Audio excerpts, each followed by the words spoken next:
Welcome to another episode of the Art and Science of Leadership podcast. We are beyond thrilled and incredibly grateful to have Dr. Carly Hunt with us today. Dr. Hunt is the founder of Present Mind Consulting. She is a psychologist. She has a specialty in positive emotion and positive psychology, as well as working with a number of athletes. And one of the things that I love most about our interaction, Carly and my interaction, is the fact that we're both former Division I athletes, which has a lot of pull through in the world of organizational leadership. So we're so excited, Dr. Hunt, to have you with us and excited for the conversation, which I know is going to go into several areas of significant interest to all of those who are listening and watching today. Yeah, thanks so much for having me, Chris. It's really just such a pleasure to be here with you. And I agree, there's so much connection between athletic performance and performance in high pressure situations to the organizational, to the workplace. Oh, So thank you so much. And you you and I were talking before I hit record about a quote that I use often when working with our leadership and organizational leadership clients, which is the hardest thing for a CEO to do is to manage their own psychology. And interestingly enough, this is not a conversation I would have had, Carly, 20 years ago. Like the world was very different even just 20 years ago in how we talked about leadership and how we talked about mindfulness in terms of leadership. And when you hear that quote, I'm sure that resonates with you significantly. Yeah, definitely. I'm really excited to see more and more psychologists supporting performance and healthy workplace cultures. And I think it's interesting in psychology too. There was really a shift a couple of decades ago towards more research and focus on positive psychological constructs and nurturing things like happiness and mindfulness and well-being, as opposed to just kind of eradicating the bad stuff, right? And so I feel like it's really an exciting time to be a psychologist and to be able to bring positive psychology So to a couple of words that different I want to spaces. highlight there and get some more explanation from the expert herself. Help us understand your version of reality, what it means to have what is positive psychology? Yeah, that's a great question. So positive psychology refers to nurturing human strengths. So we all naturally have the ability to be mindful. For example, if you think about a time that you were awestruck by something in nature, you were just feeling at ease, drinking a cup of tea, or really immersed in a task, like in a state of flow. We've all had those experiences. And so positive psychology focuses on helping people nurture those strengths through intentional practices. So we know that you may have heard the concept of a happiness set point, right? That maybe we all have kind of a disposition to be at a certain level in terms of our positive emotions.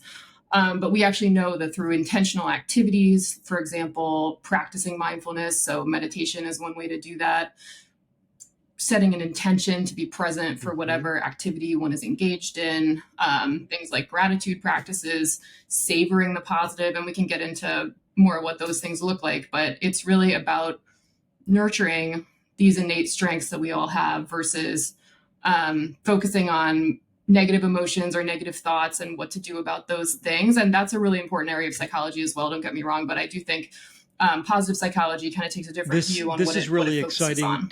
and very simpatico with the work that we do at Steer. When I think back to the history of organizational development and management consulting and even leadership and management consulting, there has been such an acceleration in the acceptance of what the scientific community is telling us about mindfulness, about employee engagement, about culture. And whereas 25, 30 years ago, when I started my professional journey, we weren't really thinking that those elements drove performance. But in fact, we now know that they do. And so I'm very excited that as you have referenced the last couple of decades and the leaps that we've made in positive psychology and mindfulness, that is completely connected to what we've seen on the management consulting and organizational development space, that these two things come together for better, not just the individual, but the organizational well-being also. And that to me is game changing. And so you use the term nurturing. And I love this because nurturing indicates that it can be developed, right? And so when we are working with leaders and managers, Mhm. it's a wonderful thing to be able to say, your mindfulness, your positive relational energy, or your positive mindset can be developed. That's real.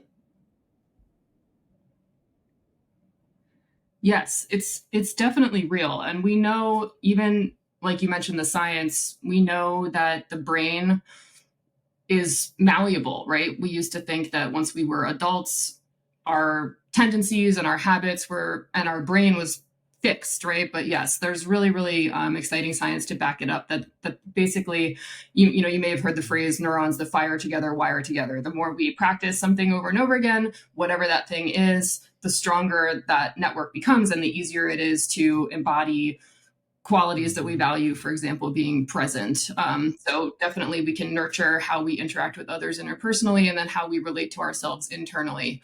Um, and and yeah, it's an interesting point you make, and it makes me curious. 20 or 30 years ago, what would you say were sort of the top three, or what was the understanding in organizational psychology in terms Yeah, of what makes people carrots and perform sticks, better? right? It was command and control. Yeah. Still very much, in fact, we see it, unfortunately, we still see that too much today. The command and control, the carrots and sticks, not really thinking that what motivated or what incentivized was specific or individual. It was, this is how we're going to operate, and you're going to like it. And that's what we saw 25, 30 years ago. We still see, as I just referenced, pockets of that. But carrots and sticks, I think, was the best way I would say to answer that question 20, 30 years ago. Yeah, yeah, that's really interesting. And I feel like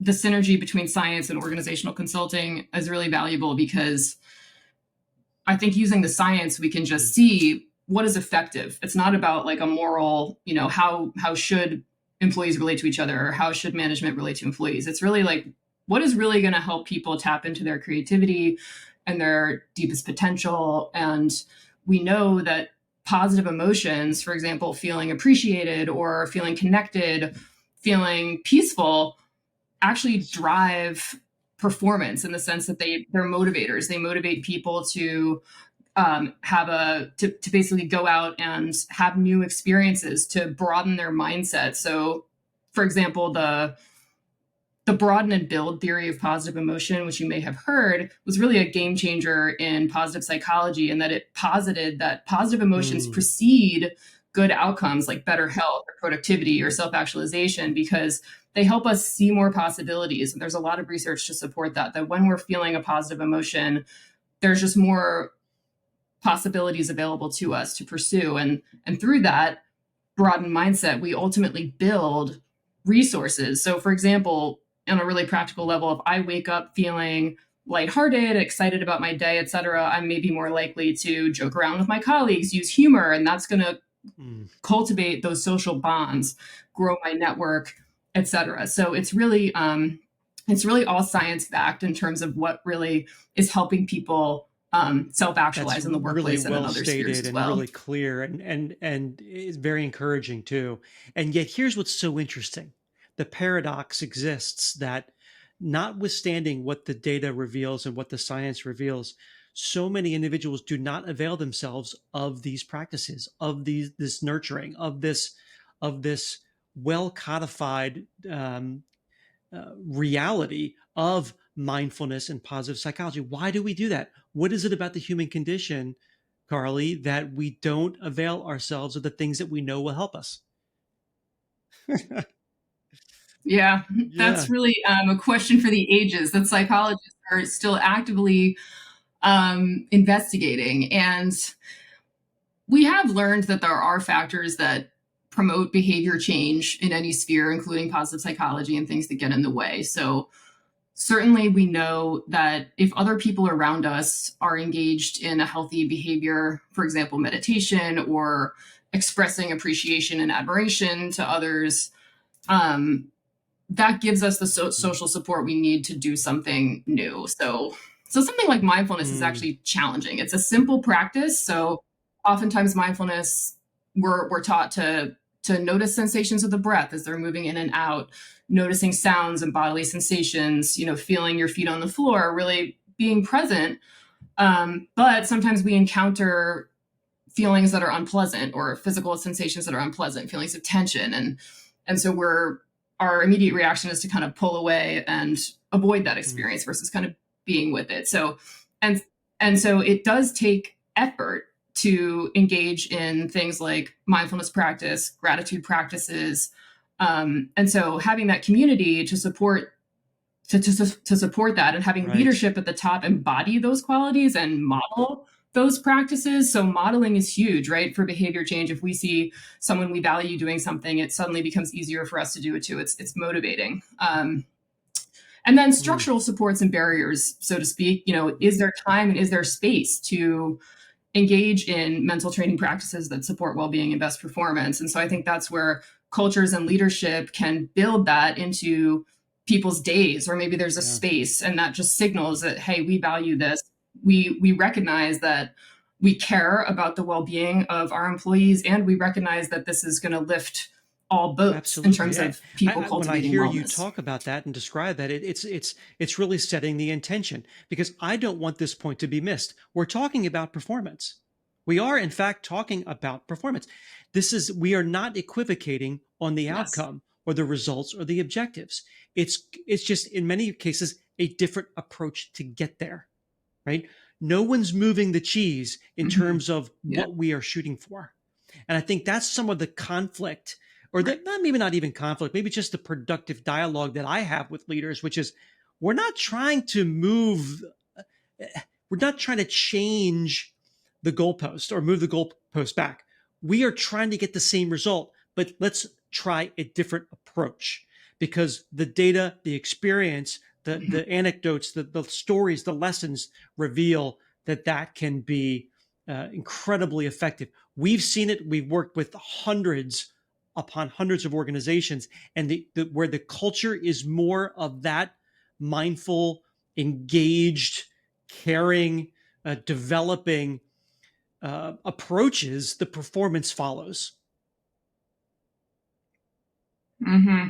Yeah, I think that's such an important point. And we know now that people give most of themselves when they Right. feel appreciated, valued, and part of something larger than themselves. And so cultivating that culture of belonging and expressing how much leaders value the people they work with. I mean, to use recently I was talking with one of my sports psychologist colleagues, and we were talking about promoting motivation in athletes. And something so simple as saying to a lacrosse player, hey, I saw how hard you worked out there Mm. today. I'm so proud of you. Keep it up. And I know you're going to play in the next event if I continue to see more of this, Mm. versus saying nothing or only harping on the things that the person did wrong. That encouragement is motivating, Mm. and it's all the same outcome. As you said, it's just trying to take a more effective Yeah, and it's sustainable route to get I there. think for many of us, and I think let's make the tie to college athletics here for a second, okay?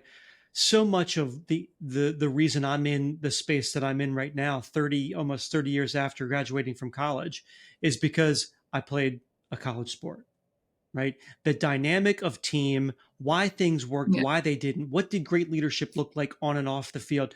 That absolutely drove me to continuing to be in the field that I'm in today, across a lot of different Mhm. and sometimes meandering path. But that is it's so essential to who I am, right? The fact that I'm going to go out of my way, Mhm. not even out of my way, it's almost reflexive that I'm going to say, hey, nice work. I saw what you did there. This is great. Keep that up, because I know what that means. I know what that meant 30 years ago. And it's no different in the organizational space. The encouragement, the acknowledgement sets up everybody for, even when things aren't performing, we can have a better dialogue because I've built up the trust account, and they know that they can assume positive Hmm. intent when I say, hey, look, here's where we need to be better. Yeah. Yeah. Yes, I think that's such a great illustration of how leadership that embodies those qualities almost creates a culture of safety where it's okay to take risks and sort of perform at the edge, so to speak, because if I mess up or if I pursued this new creative idea and it didn't pan out, like I know that I have someone I can come back to problem solve productively with, as opposed to being shamed or criticized, things that are to kind of make me withdraw and not push Right. myself in those That's, new yeah. ways in And the I would future. imagine you being also a collegiate athlete, that has shaped some of your practice. Oh, absolutely. I thought being a college athlete was so it was just an incredible experience. And I actually played for a couple of different coaches along the way. I played at three schools actually, and so I Hmm. saw different leadership styles, and I definitely noticed myself be able to tap into my full potential with a leader that was really embodying qualities like kindness and support, and yes, challenging players, and also when things didn't go right, just that productive problem solving and recognizing that athletes are, athletics is just one thing that they do, that they're people beyond that as well, and sort of treating people from that kind of holistic, accepting, Hmm. encouraging type of lens. And I was definitely inspired in my career going after collegiate athletics to really understand what drives elite performance. And that led me to do some neuroscience research around what's happening in the Hmm. brain under the hood when people are really um, performing at their best, and then eventually to become a psychologist to support people in that self-actualization process and That's adopting healthy fascinating, and I behaviors and love things that. like And that. we're going to definitely get after that some more in subsequent episodes when I hopefully you'll come back, and we could talk about that again. But one more Yeah. point for us to discuss today, Carly, is some of the reluctance to adopt the mindfulness or the positive psychology or the fact that people drive performance in the organizational context. I think part of that is the fear of change. And one of the things that I work a lot on with leadership teams, and our whole team at Steer here does this, is understanding that impermanence is constant, right? The change is the homeostasis, if you will, right? And so change is stability. And so that's where the growth and the learning and the better and all of those things happen. It's the embracing of change as the norm. And so running to the new Hmm. concepts are not new, but the concepts that are accessible for you to employ within your organization to drive peak performance. So it's the acceptance that with instability comes the consistent opportunity. Hmm.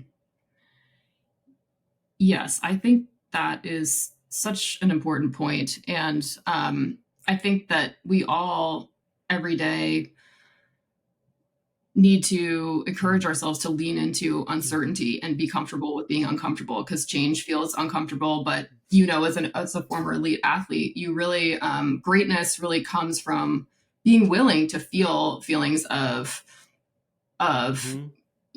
stress and uncertainty, and say like, okay, I'm performing in this organization. I'm in a career that I love and value. And in order to really push myself to the next level, I need to open to those feelings. And that means I'm really right where I want to be, right? Is that discomfort means we're growing, we're moving in a direction towards our goals. And that's kind of an admission ticket. Arthur Ashe famously said pressure is a privilege, and pressure in the sense is opening to new possibilities, even though it can be uncomfortable to Well, kind of leave the old way that's a behind, so perfect to way speak. to close us out. Dr. Carly Hunt, thank you so much for sharing your insights, your expertise, your perspectives with us today. We look forward to bringing you back as soon as we can. And thank you so much. Thank you so much, Chris. It's been a pleasure.